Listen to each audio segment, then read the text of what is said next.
ಈಗ ಯುದ್ಧ ಆರಂಭ ಆಗಿದೆ ಯಾವಾಗ? ಫೆಬ್ರವರಿ 28ಕ್ಕೆ ಶುರು ಆಗಿತ್ತು ಆಯ್ತಾ. ಪಂಚರಾಜ್ಯಗಳ ಚುನಾವಣೆ ಫಲಿತಾಂಶ ಬಂದಿದೆ ಯಾವಾಗ?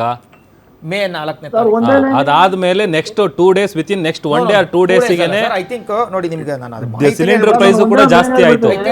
ಅಂದ್ರೆ ಜನಕ್ಕೆ ಅನ್ಸೋದು ಕಾಮನ್, ಅದು ಎಲೆಕ್ಷನ್ ರಿಸಲ್ಟ್ ಬಂದ ಮೇಲೆ ಮಾಡಿದ್ರು ಅಂತ ಅನ್ಸುತ್ತೆ. ಮಾಡ್ಕೊಳ್ಳೇಬೇಕು.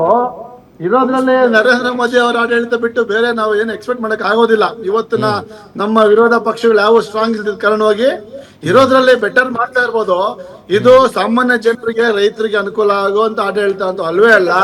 ನರೇಂದ್ರ ಮೋದಿ ಅವರು ಎಲ್ಲಾ ತೀರ್ಮಾನಗಳು ಶ್ರೀಮಂತರ ಪರವಾಗಿ, ಉದ್ಯಮಿಗಳ ಪರವಾಗಿ ಇಂಡೈರೆಕ್ಟ್ ಆಗಿ ಅನುಕೂಲ ಆಗುವಂತದ್ದು. ಇದಕ್ಕೆ ಏನು ಬೇರೆ ದಾರಿ ಇಲ್ಲ, ವಿಧಿ ಇಲ್ಲ, ನಾವು ಅನುಭವಿಸ್ಲೇಬೇಕು. ಅದು ಇದಕ್ಕಿಂತ ಬೆಟರ್ ಪ್ರೆಸೆಂಟ್ ಕೊಡೋದಕ್ಕೆ ಸಾಧ್ಯವಿಲ್ಲದೆ ಇರಬಹುದು. ಓಕೆ ರಘು, ಈಗ ದರ್ಶನ್ ಈಗ ಹೇಳಿ, ಈಗ ಇದರಲ್ಲಿ ಪಾಲಿಟಿಕ್ಸ್ ಬಿಡಿ, ಈಗ ನಿಮ್ಗೆ ಓಟ್ ಹಾಕಿರುವಂಥ ಮಹಿಳೆಯರು, ಯುವಕರು ಪ್ರತಿಯೊಬ್ಬರು ಕೂಡ ಈಗ ಸಂಕಷ್ಟದಲ್ಲಿದ್ದಾರೆ. ಪೆಟ್ರೋಲ್ ಡೀಸೆಲ್ ರೇಟ್ ಜಾಸ್ತಿ ಆಗಿದೆ, ಅಗತ್ಯ ವಸ್ತುಗಳ ಬೆಲೆ ಜಾಸ್ತಿ ಆಗಿದೆ. ಏನ್ ಮಾಡ್ಬೋದು ಈಗ ರಾಜ್ಯ ಸರ್ಕಾರ? ಮಾಡ್ತಿರೋದು ಯಾರು ಸ್ವಾಮಿ? 993 ರೂಪಾಯಿ ಜಾಸ್ತಿ ಮಾಡಿ ರಾಜ್ಯ ಸರ್ಕಾರನ? ಇಲ್ಲ, ಕೇಂದ್ರ ಸರ್ಕಾರ. ಈಗ 10 ರೂಪಾಯಿ ಜಾಸ್ತಿ ಮಾಡಿರೋ ರಾಜ್ಯ ಸರ್ಕಾರನ? ಏನ್ ಅವಾಗಿಂದ ಕೇಳ್ತಾ ಇದ್ದೀನಿ, 10 ರೂಪಾಯಿ ಕಮ್ಮಿ ಆದ್ರೆ ಇಲ್ಲಿ 89 ರೂಪಾಯಿಗೆ ಬರ್ಬೇಕಲ್ವಾ? ಬಂದಿಲ್ಲ ತಾನೆ. ಅನಾವಶ್ಯಕ ಜನರು ದಿಕ್ ತಪ್ಪಿಸೋದು ನಿಲ್ಲಿಸ್ಬೇಕು. ಮತ್ತೆ ಕಾಂಗ್ರೆಸ್ನ ದೂರ್ತಾ ಇದಾರಲ್ಲ ಸ್ವಾಮಿ, 60 ವರ್ಷ ನಾವು ಆಳ್ವಿಕೆ ಮಾಡಿ ಡಾಲರ್ ಪ್ರೈಸ್ ಬರೀ 60 ರೂಪಾಯಿ ಇತ್ತು. 60 ವರ್ಷನ ಹೇಳ್ತಾ ಇರೋದು. ಪೆಟ್ರೋಲ್ ಪ್ರೈಸು 55ರಿಂದ 60 ರೂಪಾಯಿ ಇತ್ತು. ಡೀಸೆಲ್ ಪ್ರೈಸು 52ರಿಂದ 55 ರೂಪಾಯಿ ಇತ್ತು. Gas price 350ರಿಂದ 380. 60 ವರ್ಷದ ಆಳ್ವಿಕೆ. ಕೇವಲ 14 ವರ್ಷದಲ್ಲಿ ಇವತ್ತು ಡಾಲರ್ ದರ ಬಂದು 97 ರೂಪಾಯಿ, ಪೆಟ್ರೋಲ್ ದರ ಬಂದು 120. ಈ ಯುದ್ಧ ಮೊನ್ನೆ ಫೆಬ್ರವರಿ 12ರಿಂದ ಬಿಡಿ ಸರ್, ಫೆಬ್ರವರಿ 12 ಒಂದಿನ ಹಿಂದಕ್ಕೆ ಹೋಗೋಣ. ಸೊ ಅದಾದ್ಮೇಲೆ ಏನೋ ಗ್ಯಾಸ್ನ ದರ ಬಂದು 1200, ಕಮರ್ಷಿಯಲ್ ಸಿಲಿಂಡರ್ 980 ರೂಪಾಯಿ ಕೊಡ್ತಾ ಇದ್ವಿ, ಇವತ್ತು 3000. ಏನು ಯುದ್ಧ ಬಂದಾಗ ಇವೆಲ್ಲ ಆಗಿರೋದಾ? ಜೊತೆಗೆ ಇವರೇನೋ ಹೇಳಿದ್ರು, ಏನೋ ಬಾಂಡ್ ಇಟ್ಟಿದ್ವಿ. ಸ್ವಾಮಿ, ನಿರ್ಮಲಾ ಸೀತಾರಾಮನ್ ಅವರ, ನಾನು ಅಂಕಿಅಂಶಗಳು ಕೇಂದ್ರ ಸರ್ಕಾರದಿಂದ ಏನು ಬರುತ್ತೆ ಅದು ಮಾತಾಡ್ತೀನಿ ಹೊರತು ಯಾವುದೇ ಪೋಸ್ಟ್ ಕಾರ್ಡ್ ನೋಡಿ ಮಾತಾಡೋದಿಲ್ಲ. 214 ಕೋಟಿ ಸಾಲವನ್ನು ಮಾನ್ಯ ಶ್ರೀ ನರೇಂದ್ರ ಮೋದಿ ಅವರು ಮಾಡಿದ್ದಾರೆ. ನಾವು 60 ವರ್ಷದಲ್ಲಿ ಮಾಡಿದ್ದು 55 ಲಕ್ಷ ಕೋಟಿ ಸಾಲ ಸರ್. ಇವತ್ತು 165 ಲಕ್ಷ ಕೋಟಿ ನರೇಂದ್ರ ಮೋದಿ ಅವರು ಸಾಲ ಮಾಡಿದಾರಲ್ಲ. ನನ್ನ ಇನ್ನೊಂದು ಪ್ರಶ್ನೆ, ಮನಮೋಹನ್ ಸಿಂಗ್ ಅವರು 74,000 ಕೋಟಿ ರೂಪಾಯಿ ರೈತರ ಸಾಲ ಮನ್ನಾ ಮಾಡಿದ್ರಲ್ಲ. ಇವತ್ತು ದೇಶ ಕಷ್ಟದಲ್ಲಿದೆ. 16 ಲಕ್ಷ ಕೋಟಿ ಉದ್ಯಮಿಗಳ ಸಾಲವನ್ನು ಇವ್ರು ಯಾಕೆ ಮಾಡಿದ್ರು ಅಂದ್ರೆ ಇವರಿಗೆ ದೇಶದ ಬಡ ಜನಗಳ ಮೇಲೆ ಕಳಕಳಿ ಇಲ್ಲ ಅನ್ನುವಂಥದ್ದೇ ಪ್ರಶ್ನೆ ಸರ್. ದೇಶದ ಪ್ರಧಾನಿಯವರು, ದೇಶದ ವಿತ್ತ ಸಚಿವರು, ದೇಶದ ಪೆಟ್ರೋಲಿಯಂ ಸಚಿವರು, ದೇಶದ ವಿದೇಶಾಂಗ ಸಚಿವರು ಯಾವತ್ತಾದ್ರೂ ಮಾಧ್ಯಮಗಳನ್ನ ಉದ್ದೇಶಿಸಿ ಈ ಕ್ರೈಸಿಸ್ ಬಗ್ಗೆ ಮಾಧ್ಯಮಗಳಿಗೆ ಉತ್ತರ ಕೊಡುವಂತ ಕೆಲಸ ಮಾಡಿದಾರ? ಮಾನ್ಯ ನರೇಂದ್ರ ಮೋದಿ ಅವರಿಗೆ ಪಂಚರಾಜ್ಯದ ಈ ಎಲ್ಲ ಕಷ್ಟಗಳು ಗೊತ್ತಿತ್ತಲ್ವಾ? ಚುನಾವಣೆ ಮುಂದೂಡ್ಬೋದಿತ್ತಲ್ರಿ. ಚುನಾವಣೆ ನೀವೇ ಗೆಲ್ಲಿ ಯಾರೇ ಗೆಲ್ಲಿ ಸೆಕೆಂಡ್ರಿ. ಚುನಾವಣೆಗಳಿಗಿಂತ ದೇಶ ಸಂಕಷ್ಟದಲ್ಲಿದ್ದಾಗ ದೇಶವೇ ಮೊದಲು, ದೇಶದ ಜನರೇ ಮೊದಲು, ನಿಮಗೆ ಚುನಾವಣೆಯೇ ಮೊದಲು, ವಿದೇಶ ಸುತ್ತುದೇ ಮೊದಲು ಅನ್ನೋದನ್ನ ಮಾಡ್ಕೊಳ್ತಾ ಇರ್ತಕ್ಕಂಥದ್ದು ನಮ್ಮ ಭಾರತೀಯರ ದುರ್ದೈವ. ಮೊದಲು ನಾ ಕ್ಲಾರಿಟಿ ಕೊಡಕ್ಕೆ ಹೋದೆ, ಯಾಕೆ ನಾವು ಮಧ್ಯೆ ಮಾತನಾಡೋನಲ್ಲ. ಇಂದಿರಾ ಗಾಂಧಿಯವರು ಎಲ್ಲೂ ಉಲ್ಲೇಖ ಮಾಡಿಲ್ಲ, ಇದು ಸತ್ಯವಾಗಿದ್ದು ಹಿಂದೂ ಪತ್ರಿಕೆಯವರು, ನೀವು ಒಂದು ಮಾಧ್ಯಮ ಇದ್ದಾರೆ, ಅವರು ತಮ್ಮ ಎಕ್ಸ್ ಖಾತೆಯಲ್ಲಿ ಹಾಕಿದ್ದಾರೆ, ಅವರೇ ಆರ್ಟಿಕಲ್ ಮಾಡ್ತಾ ಇದ್ದಿದ್ದು ಅವತ್ತಿನ ಕಾಲದಲ್ಲಿ. ಇಂದಿರಾ ಗಾಂಧಿಯವರ ಹೇಳಿಕೆ AI ಜನರೇಟೆಡ್ ಫೇಕ್ ನ್ಯೂಸ್. ತಾನು ದಿವಾಳಿ ಆಗ್ತಾ ಇರ್ಬೇಕಾದ್ರೆ, ಆರ್ಥಿಕವಾಗಿ ಮುಗ್ಗರಿಸಬೇಕಾದ್ರೆ ನನ್ನ ಹೊರೆಯನ್ನೇನು ಮಾಡಬೇಕು? ಈ ರೀತಿ ಸುಳ್ಳು ಅಪಪ್ರಚಾರಗಳು ಮಾಡಿ ಇಂದಿರಾ ಗಾಂಧಿಯವ್ರ ಮೇಲೆ, ನೆಹರು ಅವ್ರ ಮೇಲೆ ಸಾಕ್ ಬಿಡ್ರಿ. ಇವತ್ತು ನೆಹರು ಅವರು ಈ ದೇಶ ಆಳ್ತಾ ಇಲ್ಲ, ಇಂದಿರಾ ಗಾಂಧಿಯವ್ರು ಆಳ್ತಾ ಇಲ್ಲ, ರಾಜೀವ್ ಗಾಂಧಿಯವ್ರು ಆಳ್ತಾ ಇಲ್ಲ, ನರಸಿಂಹರಾಯ್ ಆಳ್ತಾ ಇಲ್ಲ, ಅಟಲ್ ಬಿಹಾರಿ ವಾಜಪೇಯಿ ಅವರು ಆಳ್ತಾ ಇಲ್ಲ. ಏನೋ 56 ಇಂಚಿನ ವಿಶ್ವಗುರು ಅಲ್ವಾ ನರೇಂದ್ರ ಮೋದಿಯವರು? ಯಾಕೆ ಜನಗಳ ಮುಂದೆ ಮಾತಾಡ್ತಾ ಇಲ್ಲ?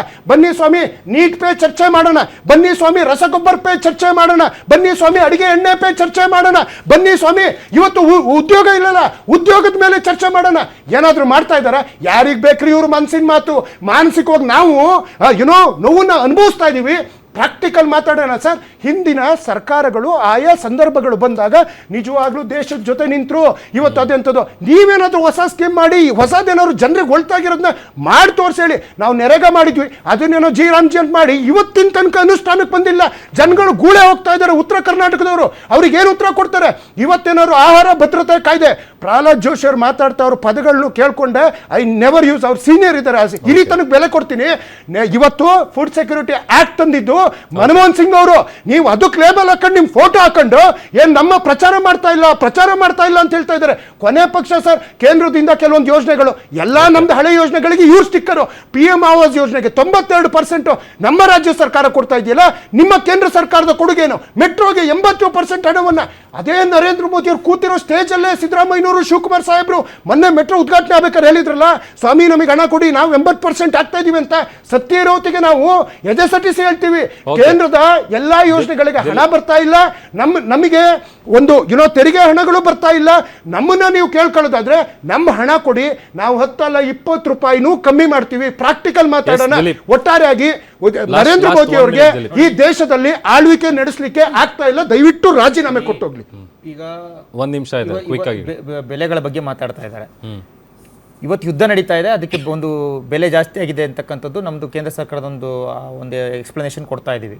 ರಾಜ್ಯ ಸರ್ಕಾರನೂ ಸಹ ಪೆಟ್ರೋಲ್ ಬೆಲೆಯನ್ನು ಜಾಸ್ತಿ ಮಾಡ್ತು. 15 ಜೂನ್ 2024 3 ರೂಪಾಯಿ ಜಾಸ್ತಿ ಮಾಡ್ತು ಸರ್. ಅವತ್ತು 99 ರೂಪಾಯಿ ಇದ್ದಂಥ ಪೆಟ್ರೋಲ್ ಬೇರೆ 107 ರೂಪಾಯಿಗೆ ತೆಗೆದುಕೊಂಡು ಹೋಯಿತು. ಏಪ್ರಿಲ್ 1ನೇ ತಾರೀಕು 2025 ಅವತ್ತು 18% ಇದ್ದಂಥ ಡೀಸೆಲ್ ಮೇಲಿನ ಟ್ಯಾಕ್ಸನ್ನು 21% ತಗೊಂಡೋಯ್ತು. ಅವತ್ತು ಸಹ ಯಾವ ಯುದ್ಧನೂ ಇರಲಿಲ್ಲ ಸರ್. ಹಾಲಿನ ಬೆಲೆನ 2 ಬಾರಿ ಜಾಸ್ತಿ ಮಾಡಿದ್ದಾರೆ. 3 ರೂಪಾಯಿ ಒಂದ್ಸಲ, 4 ರೂಪಾಯಿ ಒಂದ್ಸಲ. ವಿದ್ಯುತ್ ಶುಲ್ಕವನ್ನು 2 ಬಾರಿ ಜಾಸ್ತಿ ಮಾಡಿದ್ದಾರೆ. 70 ಪೈಸೆ ಒಂದ್ಸಲ, 36 ಪೈಸೆ ಒಂದ್ಸಲ. ನೀರಿನ ಬೆಲೆನ ಒಂದ್ಸಲ ಜಾಸ್ತಿ ಮಾಡಿದ್ದಾರೆ, 1 ಪೈಸಾ ಪರ್ ಯೂನಿಟ್. ಅದ್ರ ಜೊತೆಗೆ ಬಸ್ ದರ ಜಾಸ್ತಿ ಮಾಡಿದ್ದಾರೆ, ಸ್ಟ್ಯಾಂಪ್ ಡ್ಯೂಟಿ ಜಾಸ್ತಿ ಮಾಡಿದ್ದಾರೆ, ರಿಜಿಸ್ಟ್ರೇಷನ್ ಫೀಸ್ ಜಾಸ್ತಿ ಮಾಡಿದ್ದಾರೆ. ಟಿಸಿ ಮೊದಲು ರೈತರಿಗೆ 25,000 ರೂಪಾಯಿ ಸಿಗ್ತಾ ಇತ್ತು ಸರ್, ಇವತ್ತು 3 ಲಕ್ಷ ರೂಪಾಯಿ ಆಗೋಗಿದೆ. ಪಾಪ ರೈತರು ಒಬ್ಬರು ಲೈನ್ ಅಲ್ಲೇ ಇದ್ದಾರೆ. ಅಂಡ್ ಕೃಷಿ ಸಮ್ಮಾನ ಯೋಜನೆ 6,000 ರೂಪಾಯಿ ಬರ್ತಾ ಇತ್ತು, ಬಿಜೆಪಿ ಸರ್ಕಾರ ಈ ರೀತಿ ಕಾಂಗ್ರೆಸ್ ಸರ್ಕಾರ ಸರ್. ಅವತ್ತು ಯಾವ ಯುದ್ಧನೂ ಇರ್ಲಿಲ್ವಲ್ಲ, ಯಾವ ಯುದ್ಧನೂ ಇರಲಿಲ್ಲ. ಪೆಟ್ರೋಲ್ ಇದನ್ನ ಇದಕ್ಕಿದಂಗೆ ಜಾಸ್ತಿ ಮಾಡಿದ್ರಲ್ಲ, ಆ ಜಾಸ್ತಿ ಮಾಡಿರೋದನ್ನ ಕಡಿಮೆ ಮಾಡಿ, ಅದನ್ನ ನಾವು ಕೇಳ್ಕೊಳ್ತಾ ಇರ್ತಕ್ಕಂಥದ್ದು. ಇನ್ನೊಂದು ನಮ್ಮ ಕಾಂಗ್ರೆಸ್ ವಕ್ತಾರರು ಹೇಳ್ತಾ ಇದ್ರು ಸರ್, ಕಮರ್ಷಿಯಲ್ ಸಿಲಿಂಡರ್ ಮೊದಲು 980 ರೂಪಾಯಿ ಇತ್ತು, ಈಗ ಇದ್ದಕ್ಕಿದ್ದಂಗೆ 3,000 ರೂಪಾಯಿ ಆಗಿದೆ ಅಂತನ. ಸರ್, ಕಮರ್ಷಿಯಲ್ ಸಿಲಿಂಡರ್ ಯುದ್ಧಕ್ಕಿಂತ ಮುಂಚೆ 1,980 ರೂಪಾಯಿ MRP ಇದ್ದಂಥದ್ದು ಈಗ ಜಾಸ್ತಿ ಆಗಿದೆ. ಕಾರಣಗಳನ್ನ ನಾವು ತುಂಬಾ ಬಾರಿ ಹೇಳಿದೀವಿ, ಅದನ್ನ ಮಾತಾಡಿದೀವಿ, ಮತ್ತೆ ಅದನ್ನ ಡಿಸ್ಕಷನ್ ಮಾಡೋದು ಬೇಡ. ಇನ್ನು ಸಾಲದ ವಿಚಾರ ಹೇಳಿದ್ರು 200 ಲಕ್ಷ ಕೋಟಿ ಅಂತೇಳಿ.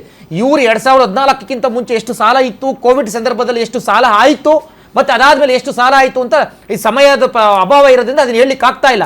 ಅದನ್ನ ಒಂದು ಡಿಸ್ಕಷನ್ ಮಾಡಿದ್ರೆ ಅದು ದೊಡ್ಡ ಚರ್ಚೆನೇ ಮಾಡೋಣ, ಅದಕ್ಕೊಂದು ಕ್ಯಾಲ್ಕುಲೇಷನ್ ಕೊಡೋಣ. ಅದರಿಂದ ಸರ್, ಇವತ್ತು ಈ ಡೀಸೆಲ್ ಮತ್ತೆ ಪೆಟ್ರೋಲ್ ಬೆಲೆ ಹಿಂದಗಡೆ ಯಾವುದೇ ಕೇಂದ್ರ ಸರ್ಕಾರದ ಪಾತ್ರ ಇಲ್ಲ. ಅವು ಇವತ್ತೇನು ಮೂಲ ಬೆಲೆ ಇದೆಯೋ, ಮೂಲ ಬೆಲೆ ಜಾಸ್ತಿ ಆಗಿದೆ. ಮೂಲ ಬೆಲೆ ಮೇಲೆ 30% ಟ್ಯಾಕ್ಸ್ ಆಗ್ತಾ ಇರೋದ್ರಿಂದ ಮಾನ್ಯ ಅಶೋಕ್ ಅವರು ಹೇಳ್ದಂಗೆ ಇವರಿಗೆ ವರ್ಷಕ್ಕೆ 5 ರಿಂದ 6,000 ಕೋಟಿ ಲಾಭ ಆಗುತ್ತೆ.